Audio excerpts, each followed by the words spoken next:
Welcome back to the Act Two podcast, a podcast for the real life working screenwriter. I'm Tasha Hugh. And I'm Josh Hallman. We are going to do a multi part series on pitches because we feel like it's one of the most important things that we do as a writer. And I hate that fact, but it is what it is. So we're going to start talking about today just kind of general aspects of what a pitch is and all the different kinds of pitches there are. But in future episodes, we will talk about like the techniques of pitching. We're going to go into if you use a pitch script, what should your pitch script actually look like? And we'll even do some practice pitches for you so that you can actually see what a pitch kind of sounds like and looks like in an actual room. Yeah, down the road, all that cool stuff is happening. But until that moment happens, right now is dedicated for, hey, what's a pitch? What's the deal? Let's talk about it. Yeah, because I feel like if you've never pitched or if you're fairly new at pitching, um, it is a mystery. And you know what? I'm gonna take that back to you. I feel like I've talked to um writers who have been like nominated for Academy Awards and they still are like, how do you pitch? Like what do you do? Like what's a tip and trick that you do? Here's what I do. Like, there's still like it's a constant learning process. It is. And I've said this to you before. I'm going to say it again, but you have turned into a master pitcher. It's true. You're like the Lego builder who you were like building up to be the master Lego builder. And it happened. I saw it happen. I saw the evolution. You It was saw the great. evolution because that means that you saw when I sucked. And I didn't even know. I thought you were great back then, and then all of a sudden now you're pitching like 4 to 5 times a day, and it it's just feels different. like it. It feels like it. Do we want to talk generally first about just even what a pitch is? Yeah. A pitch is you going into a room with producers, buyers, it means, studios, someone who's going to hopefully give you a job and you telling them, "Here's the story I want to tell," and convincing them to pay you money to write that story and or write it for free because oftentimes you will pitch so that you can write something on spec, which is something we will talk about not in this episode but in future episodes, whether or not to do that. But you are essentially going into a room and talking about a story, walking someone through a story in a way that gets them super excited so they want to hire you. Boom. What I think I really love about it is, like, as a screenwriter, you're always pitching no matter what. I know we're talking about being in the room and whatnot, but this isn't something like you can't practice. You're literally always practicing it when you're talking to anybody about what you're working on. It's like you're pitching yourself at all times. At all times. It's really horrible because I thought when you become a writer, you just write and your success depends on what's on the page. And that turned out to be very, very false. And I actually wonder if, like, younger Tasha, if someone had told me that, if I would have been like, you know what? Then I'm going to choose a different career where I can be Yeah. more by myself. Yeah, b it's screenwriting is so much more than just writing, for sure.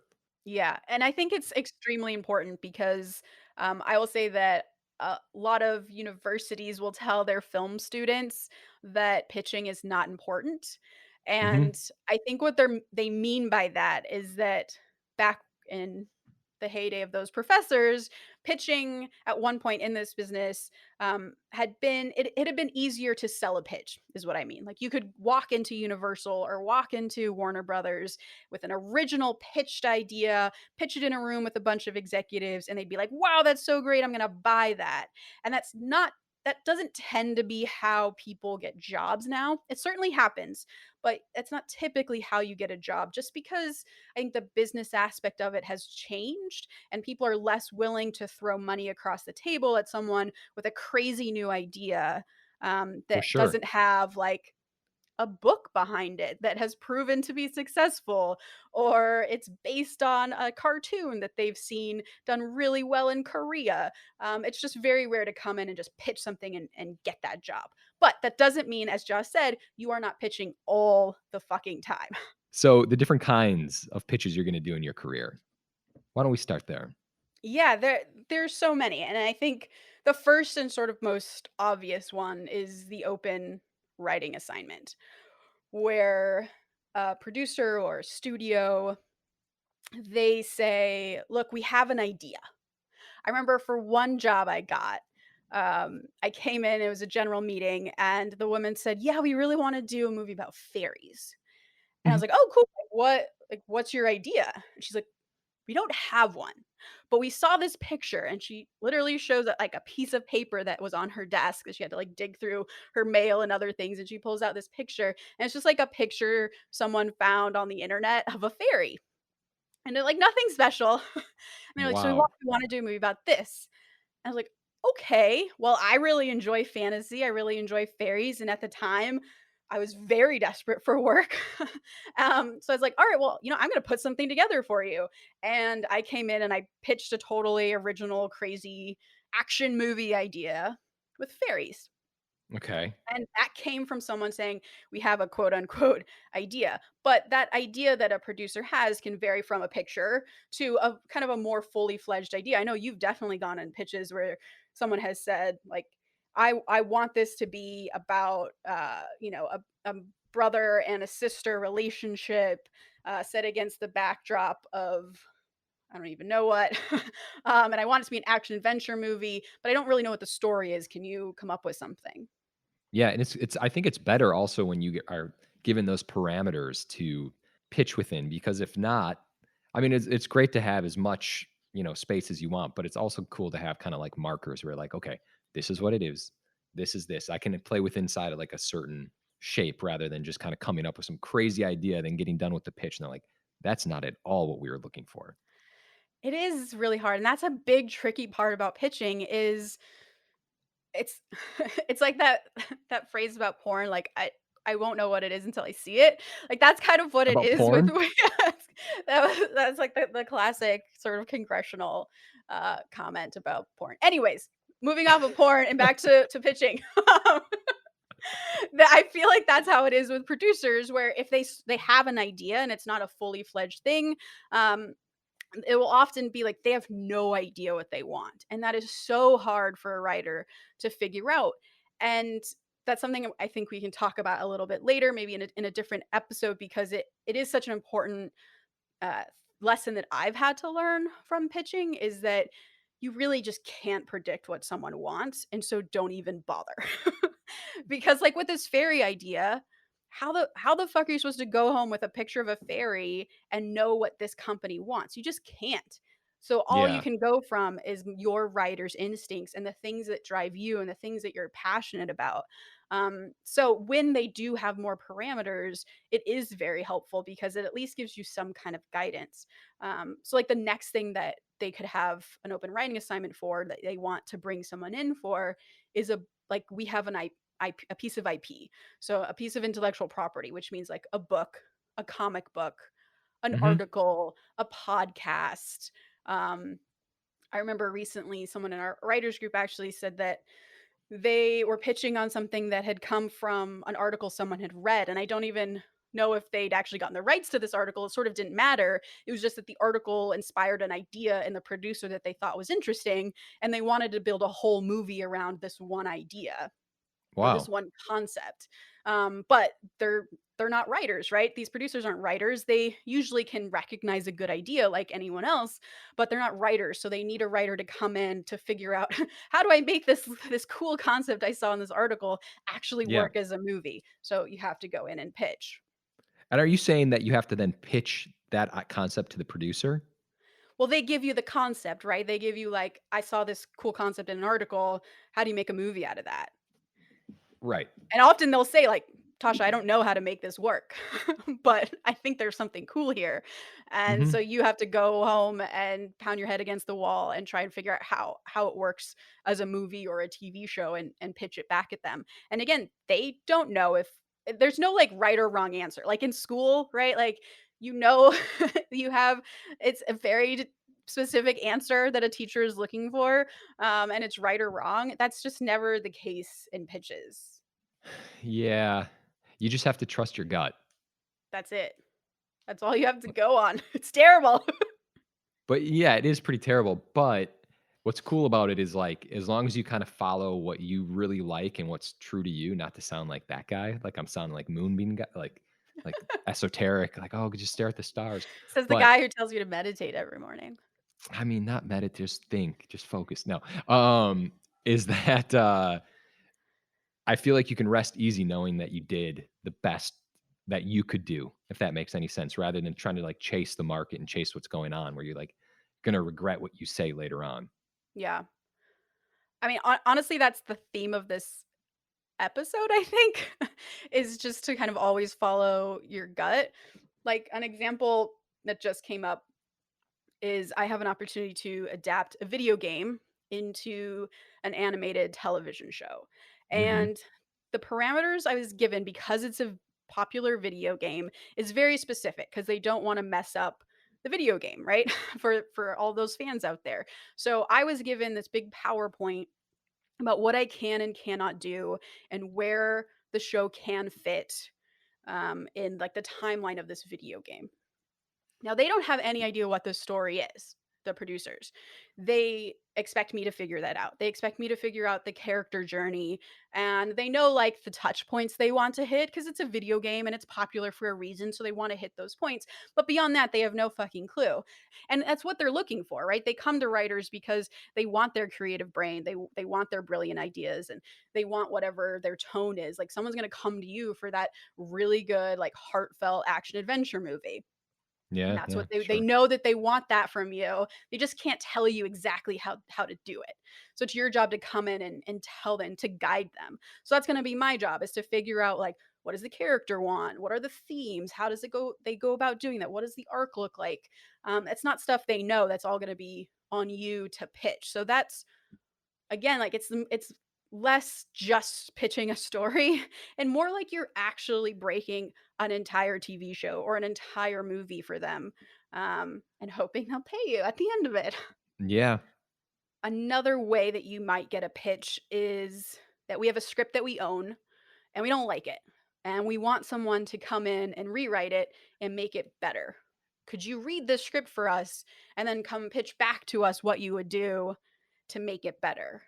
And it's interesting because you would think that's easier, but actually when I've had to do that, I've still had to spend just as much time as if it was original, Yeah. because you aren't just coming in and saying, "Okay, in this section I would do this," and you just pitch that section. That's not really how the pitch tends to work. There are of course exceptions. That's just never been my experience. Even though it's a rewrite of another script, I will come in and pitch the entire story again, Mhm. because usually my take of this script is going to be a new kind of energy. It's going to maybe even have new themes to it. And I can't just go in and be like, at the break of act 2, I'm going to do this instead of what you currently have, because no one wants to sit through a pitch meeting where that's what the writer's telling them. They want to sit through a pitch meeting that's fun and exciting. And so you still want to tell a very full story. So And that's, let me ask you, in that scenario, when you're pitching, from a script, does the producer say to you, "Hey, we wanna keep X, Y, and Z, like, we wanna keep certain elements to this, but everything else isn't working?" Or has it happened to you where they're like, "Blow it up, do whatever you want, keep the core idea?" both. Definitely both.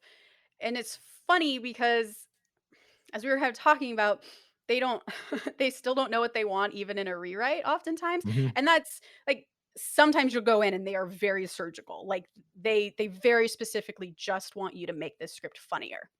Okay, then just pay attention to those moments. But when I've gone out for rewrites, it's usually because they need a pretty big rewrite.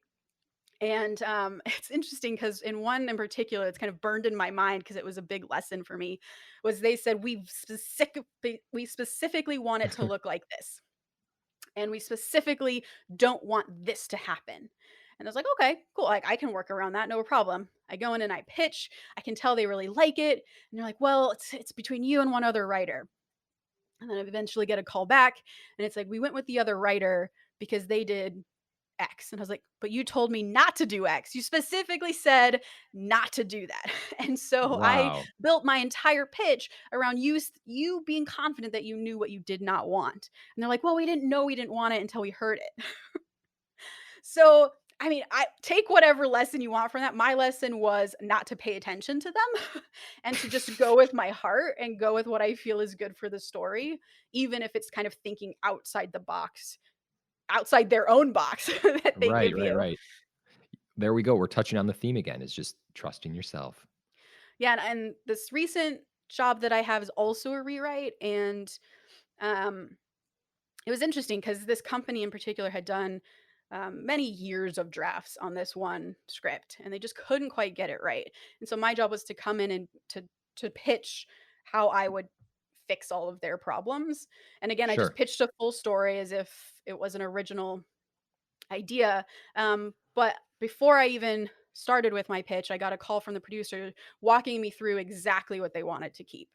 And by exactly, I mean like this scene here, it's not working as is in the script, but we love this idea and we'd like you to work it in somehow.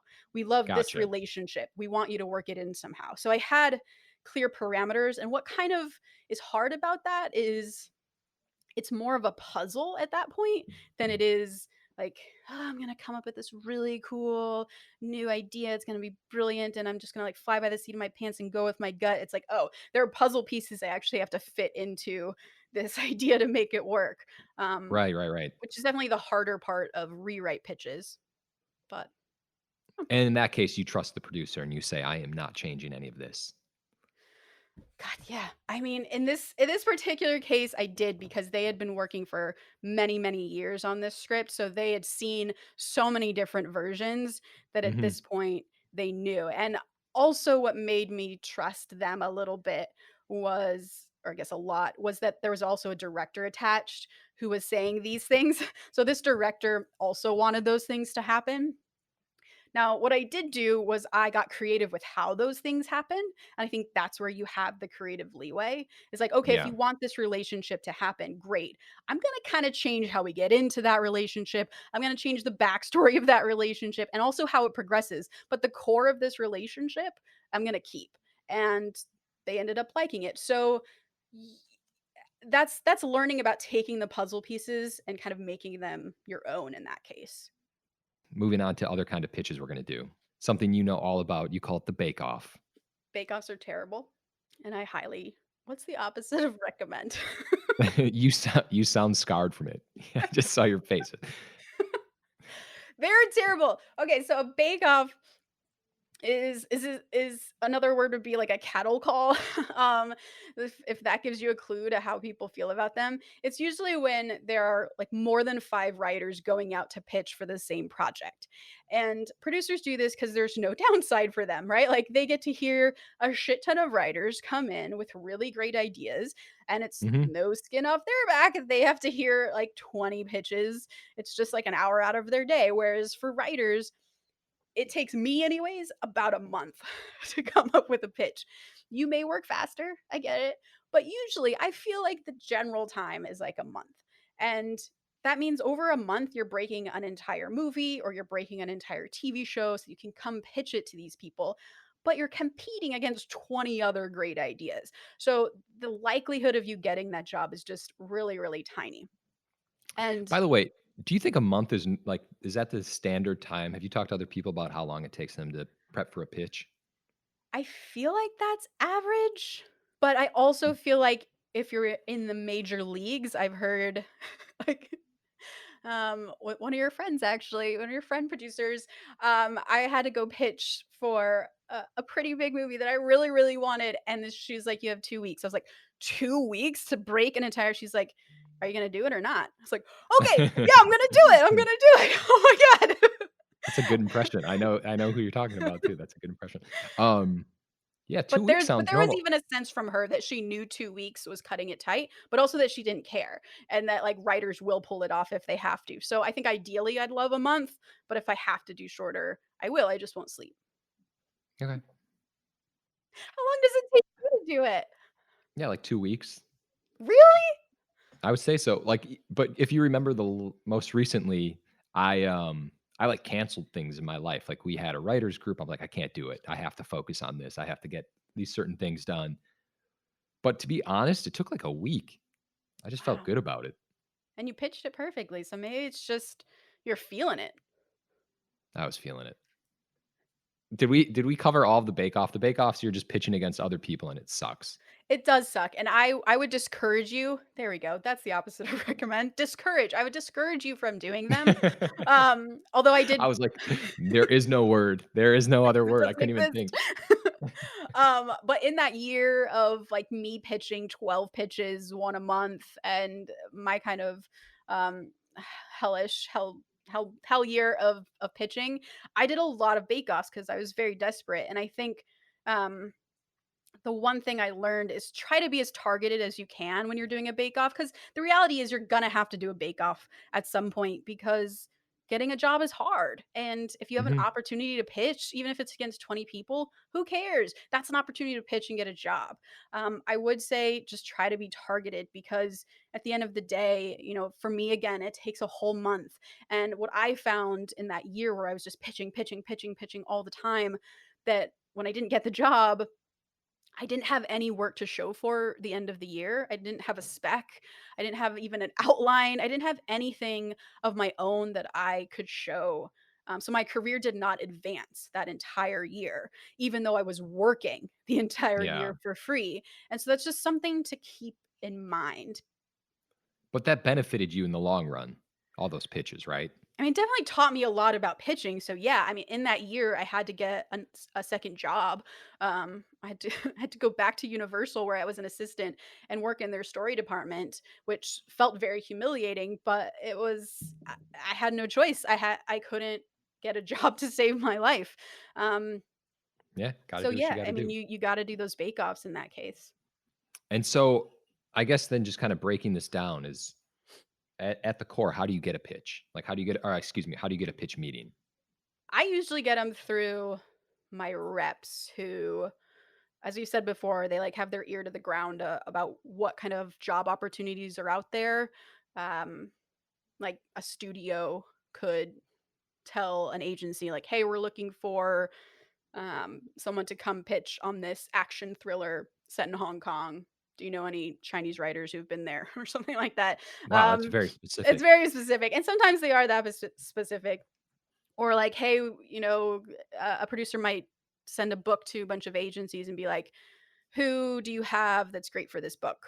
This is a Yeah, fantasy book with, you know, action mob elements to it or something." So there's that way through your yeah, so reps. always is coming through your reps or connections, whether if you know a producer, right? I mean, that's pretty much it, reps, producers.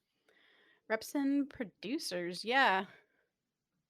Trying to think, like, again, like with everything, it's just going to be your network of friends, and that's why also when you have generals and you're following up with people, that becomes very important because that becomes your network that could eventually get you a pitch. Yeah, I've definitely had people call me out of the blue who I met 2 years ago, a year ago, whatever, and they're asking if I want to come in to pitch on something. So that yeah. definitely happens. You're pitching all the time. It should be noted that my pitches are far and few between, but you, Tasha, every week, every day, sometimes multiple times a day. So you I get don't think this that's a good thing. you get you get this pitch meeting. You're going to pitch to a producer, an executive. What does that look like? What happens when you're in the room? Or in this case, what happens when you're on a Zoom call? It's very similar to a general, honestly. You go in and there's a lot of small talk, and then there's always a really poor segue into the Yeah, pitch. It's always very awkward because really we're just here so you can just hurry up and pitch, and we can all move on with our lives. yeah. Are we doing um, this? Let's go. yeah, Yeah, exactly, exactly. And you go and you try to make it sound as fun as possible. And generally, you want to keep your pitches between 15 to 25 minutes. 25 is really pushing it at the end. yeah. How I long are try to your go like pitches usually? like I want to do like 12 to 15, Oh, man. and then it goes to like 20. If you remember most recently, there was a pitch that I was like, I need to get this to like 15 minutes. And it was like 21, 22, and I was having a panic attack about it because I didn't know how to like get it down. Did you end up getting it down to 15? Like 17 or 18. All right. That's pretty good. Yeah. Yeah, I it's interesting when I first start like, when I do my first draft of my pitch script, it's usually, like, 35 to 40 minutes. And the And pitch then script obviously being the script of your pitch. yes, it's literally Yes. word for word what I'm going to say. It's a script. For sure, and yeah, it's usually that long in my first draft, and I have to continually whittle it down until it's 20. I don't think I've ever pitched anything that's less than 20 minutes, honestly. I Oh, don't know if I could. you I don't know if could. I'm physically capable of doing such a You're thing. gonna just throw up halfway through. You're like, "I can't do this. I'm exhausted." Just bring how do people do this? And so you're word for word. You don't do any bullet points or anything like that. Oh, It's no. exactly okay. I've tried that, and I wander like crazy, and I start making 0 sense, and I get real nervous, I start sweating, I red in the like, it's a whole process that happens if I just have bullet points in front of me. I need every word. Have you found that it's different in the room compared to, Zoom? You feel more comfortable like, it is my opinion that, like, from a computer, it's like you're golden. Yeah, you can pitch anything. It's so much easier. You have like everything in front of you. You have this crutch. But when you're in a room and you're around people, it's just very intimidating because you could slip up and your brain just fries and you could just run out of there. Yeah. I actually sort of have a long-winded answer to your question. Let's Uh, do it. um, Pitch it. because yeah, when you're talking about before the age of Zoom, there would be people who would come with full like a 20-page script that they just like had stapled together and here they printed it out. And I've heard producers say how much they absolutely abhor that. It's just like their worst nightmare for a writer to sit down across from them and have like a booklet that they have to get through because if you can Yeah. imagine from the other person's point of view, the producer, they're watching you turn the page and they're just looking at like how many more pages left do we have of this, right? Right. So there's that version. There's people who come with little index cards that are as you described, they're just like kind of bullet points. This is what I'm going to hit. And that tends to be easier because one thing that I was told by my agents actually when I was first started pitching was don't have anything in front of you that's big like a computer or like a really big iPad or anything that kind of feels like it separates you from the producers. You want to feel like an inclusion, and Yeah. so index cards become a really great thing because they're really tiny. What I would do is I had a mini iPad, and that was really helpful. I just made the font really big so I could follow it, and I just had that, and I could just easily go back and forth. So that was good. But to answer your question about Zoom in particular, yes, you don't have to have any gadgets with you. You just put your script right in front, like right beneath your camera, and it looks like you're talking to them very naturally, but you're actually reading a script, which I love because I am Yeah. very scripted. But I remember when the pandemic first started, there were so many conversations from the producer end of them trying to sell pitches to the writers panicking as well of like, oh fuck, what do we do now in this pandemic age of pitching over Zoom? How the hell do you sell a pitch over Zoom? Because it's so hard to sell a pitch as it is. And a big Yeah. part of selling a pitch is your energy in the room. And how do you convey that over a computer? And so my answer is that you have to I'm already really elevated when I go into a pitch just because that Sasha Fierce thing that we talked about for generals, it's just like you have to put on this sort of bigger personality to get people excited. Of course. Everyone could you it's your nerves. Oh my god. Yeah. And then Zoom, I think you have to amp that up by a factor of 10. You just have to be Yeah. much bigger for people to cuz they can just easily be scrolling on their phones because now just as you can have your script up and they don't know, like they could have their iMessages up and you don't know. So I it's just know easier for people to be distracted. it's terrifying to think about that because 'cause you're like, "Oh, of course they're gonna listen to me," but actually, are they? Yeah. Are they even looking at you or are they looking at something else entirely? Yeah, You have like, no what idea. oh god. Well, anyway. I think something though that Zoom does give us is the opportunity to do some visual, like fun visual stuff to keep people entertained. That Yeah. I mean, you can of course also do that in a room. It just looks different, which is something we'll talk about in a different episode when we go more specifically into what pitches look and sound like. But visuals just look differently now that you're on Zoom. And just to go back to what you were saying about people kind of freaking out and producers freaking out about like, how is this going to happen over Zoom? What are we going to do? The interesting thing is that we adapted and everyone just kind of adapted to it. Now it's the new normal. And that's really interesting. And we've talked about how everyone's just kind of adapted during this time and you can't even really remember what it used to be like. It's just weird. It's really weird. And so I wonder how, like we had talked about in the general meetings, how many general meetings are going to be over Zoom, how many pitch meetings are going to be over Zoom. I bet you it's gonna change a little bit, Yeah, I think. Zoom's just so easy. it's so easy. Do you think it's better for a writer to do Zoom than it is to be in the room? Because you're someone in particular. You said that you would prefer in person generals because of that exact thing. Like you want to be able to kind of really feel a person in the room and make a connection. I would prefer in person still, but I really like the idea of having paper in front of you. I know you think that I don't write things down. However, I do have scripts, I do have things, and it's even if I don't look at it, it's just that like comfort level of just knowing, just in case you slip up, which happens to everyone, or your brain just misses a beat, you can look at this paper and just keep going. It's Yeah. amazing. Well, what does your pitch script look like? We're gonna get into pitch scripts in a different episode more in detail, but just kind of generally, what does your pitch script look like? Yeah, I'll write it out word for word. Word for word. All right. So it's not just Yeah. like big ideas or in this section, No, I but generally want to talk about this. I will say that I don't follow it completely. It's like I'm saying, it's more of the comfort level. It's just knowing that just in case I can look at it and know exactly where I am and get right back on track.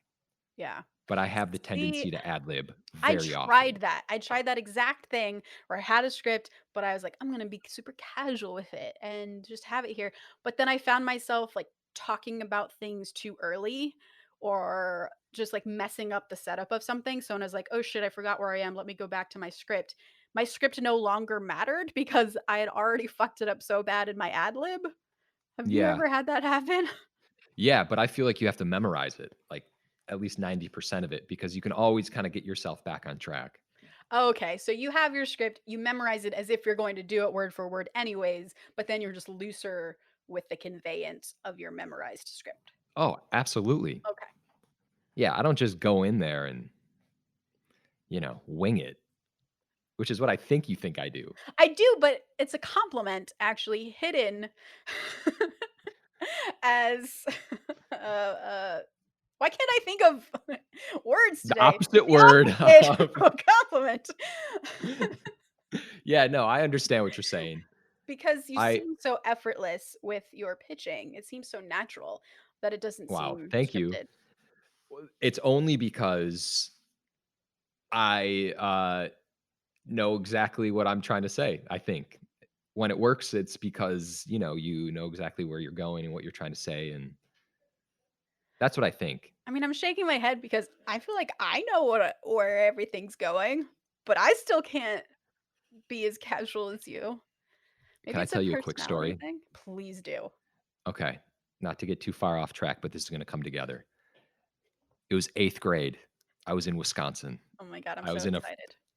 I was in a forensics competition, which is where you tell stories in front of, like, panels and people. It's basically storytelling, and, you get, like, well, you're giving me a look, like, do you know what this is or no? No, no, I'm excited. Keep going. Okay. So, in 7th grade, I came in 3rd place. I did a Bill Cosby monologue, which was about, I don't know, 5 minutes long about something, but I had it memorized, like, it was amazing. I knew it inside and out, I just crushed it. 8th grade, I did something where now I'm coming off of 7th grade, it's a year later, I'm about to go to high school, I'm king of 8th grade, and, I kinda didn't know this new monologue that I was gonna do, and I was kinda winging it, like, I knew, like, 50% of it. It was like a pitch, basically, and so I get up in front of about 40 or 50 people, and my sister was there who was like had the script and you point to the person to kind of get you back on script Oh, if you uh-huh. fall off. And so I'm given this like story that, by the way, I wrote with my mom. So this was a net. This was a true story. This was like, I got off of Bill Cosby. I did my own thing, and I ended up forgetting all of it. And as I was forgetting it, I kept pointing to my sister, and she just kept giving. I was like, line, line, line, and she kept giving me this line. But while this was happening, like my neck was turning red, and like my face was turning red, and I started to see my sister laughing at me, and I end up having like this total breakdown in 8th grade. And I left 8th grade and I thought to myself, never again will I wing something like that. And to this day, when I pitch, I think of my 8th grade forensics. And that's why I have to know what the hell I'm talking about. Oh my god, that is That so that was a amazing. really long ramble, No, but I now you love know. it, and I think it's I feel like you have to make those terrible, embarrassing mistakes in order for you to, like, course correct and learn. I mean, that's definitely what happened to me. In 8th grade? Not No, that I'm just exact kidding. not that exact thing, not as bad as that, but It was bad, man. It was real bad. I love that Well, story. getting back to real life, where are we? Did I just get us off track again? No, no. So yeah, we talked about whether you use pitch cards or pitch script. Um, I think just kind of sort of wrapping up, but kind of what are your overall general pieces of advice for pitching? My advice is what we kind of just talked about. Know exactly what you're going to talk about in the pitch.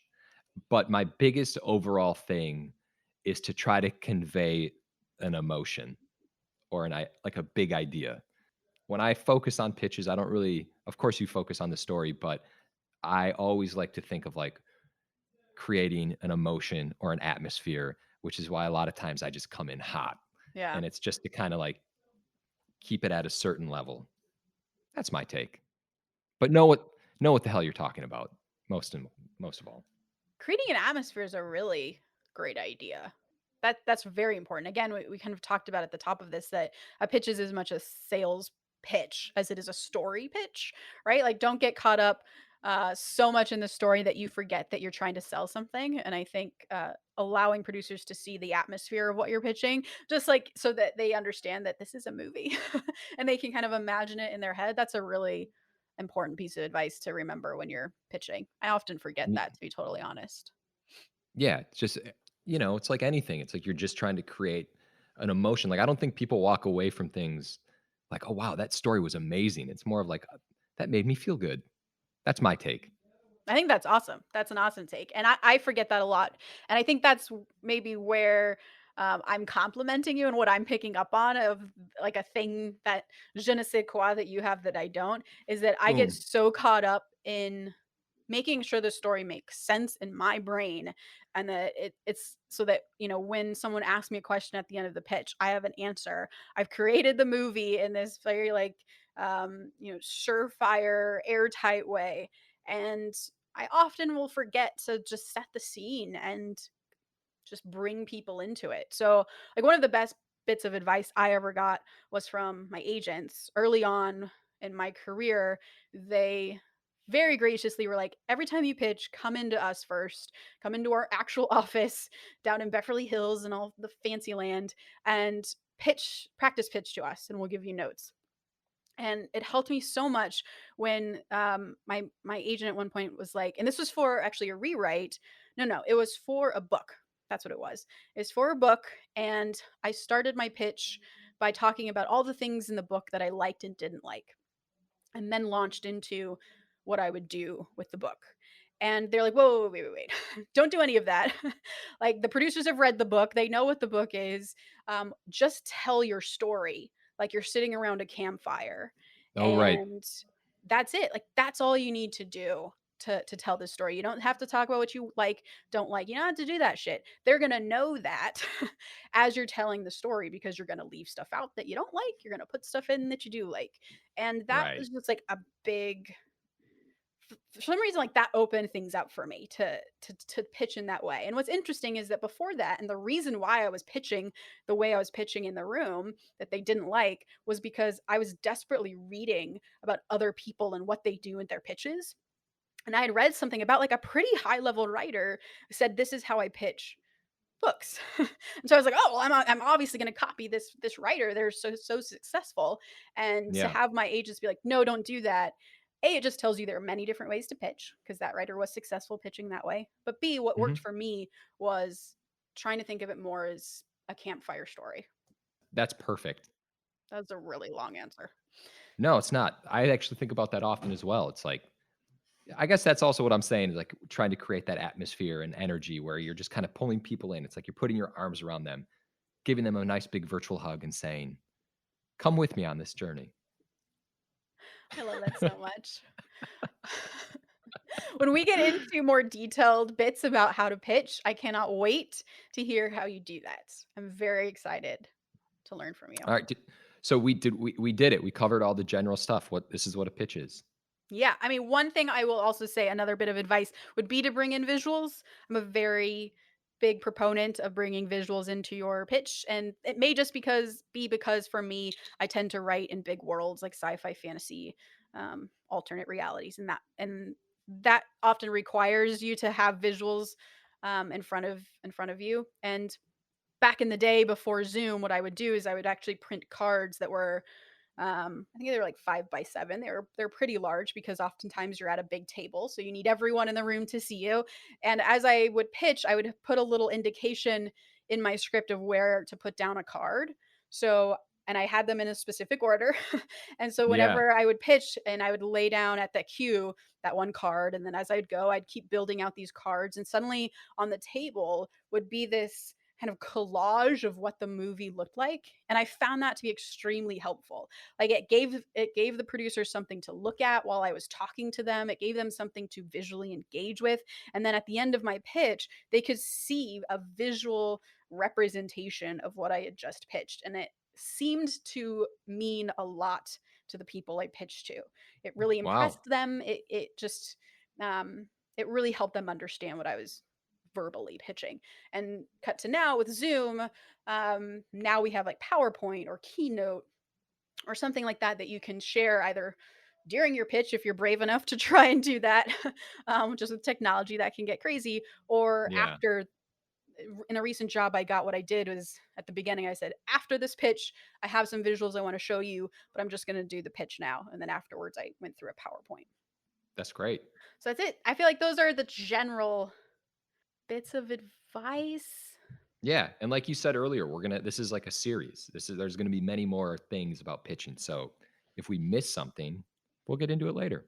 Well, all right. So that's kind of the general look at pitches and what they are. And if you have any questions at all about pitching or anything else, or topics you just want covered in this podcast, you can now reach out to us at act2writers@gmail.com. And don't forget also to hit us up on our Instagram page, Act2Writers. Hit us up. Hit us up. And I guess we'll leave with the quote of the day. Josh? Of course. The quote of the day: "A professional writer is an amateur who didn't give up." Richard Bach. This episode of the Act Two podcast was edited by Paul Lundquist, music by 414 Beg, which you can find on Spotify.